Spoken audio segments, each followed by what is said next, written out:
Je m'interroge ce jour sur la question de l'oubli du personnel déjà en retraite dans les représentations diplomatiques dans le monde. Entre diplomates oubliés à leur poste, diplomates déserteurs, chancellerie abandonnée sans ressources, toutes les raisons des blocages et dysfonctionnements convergent vers une seule personne visiblement peu souciée de l'épanouissement de la diplomatie camerounaise. Le Cameroun compte environ 57 représentations diplomatiques à travers le monde, soit 30 ambassades, 4 hauts commissariats, 3 missions permanentes auprès des organisations internationales, 6 consulats généraux, 4 consulats et 11 consulats honoraires, dotés d'un personnel plus que vieillissant, abandonné qui fait la pluie et le beau temps. Quelle est la durée normale du mandat d'un chef de mission diplomatique camerounais dans un pays ami? Telle est la question que le Canada a posée. Telle est la question que les États-Unis ont posée. Les États-Unis sont allés jusqu'à donner un délai à tous ces différents diplomates obsolètes de dégager rapidement les États-Unis parce qu'ils étaient persona non grata. Je vous épargne le cas de l'Espagne qui a eu sa dose en termes de longévité ambassadorale. Permettez-moi ce néologisme. Comment comprendre qu'au Cameroun, le mandat de ces diplomates oscille entre longévité et immobilisme? On l'a vu tout récemment avec la question des inscriptions sur la liste électorale, où la majeure partie des ambassadeurs dans le pays brillaient par un immobilisme et un laxisme à nul autre pareil. Chacun allait de sa main, il s'en foutait. On l'a vu avec la situation des Camerounais au Koweït, au Liban tout récemment. Chacun se permettait de faire ce qu'il voulait. Dans tous les cas, c'est l'immobilisme. Comment comprendre que de nombreux postes restent vacants pendant longtemps et des ambassadeurs s'éternisent à des missions pendant des décennies? Comment comprendre que la plupart des ambassades camerounaises souffrent d'un manque de moyens de fonctionnement?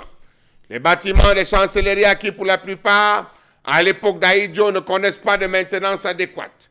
Comment comprendre le fait que la plupart de nos diplomates soient des retraités en poste? Vraiment. Gardez un diplomate âgé de plus de 72 ans.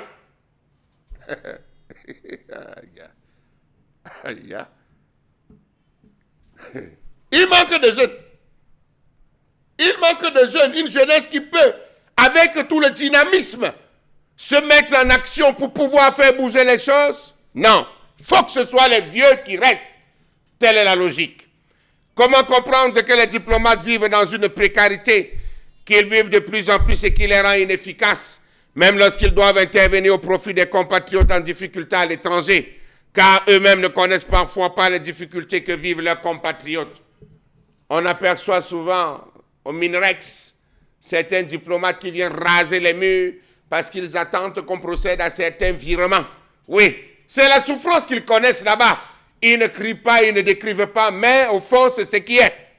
En principe, un diplomate en séjour à l'étranger bénéficie selon le manuel de procédure administrative consacré à la gestion des ressources humaines du MINREX, ministère des Relations extérieures, édité en juin 2002, des frais de scolarité pour ces enfants qui n'arrivent pratiquement pas, des frais médicaux et pharmaceutiques, du remboursement des pertes de change, entre autres, à tête chercheuse.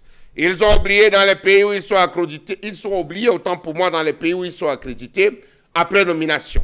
On a des ambassadeurs qui passent plus de 2 décennies dans un même pays. Incroyable.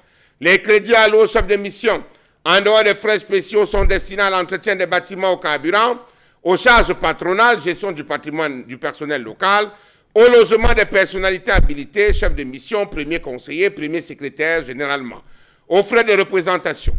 Dans les années 90, les chiffres concernant ces crédits pour les ambassades en Europe, témoignant un ancien ambassadeur aujourd'hui à la retraite, étaient de l'ordre de 400 000 francs à 2 millions de francs CFA, cadre de l'entretien des véhicules.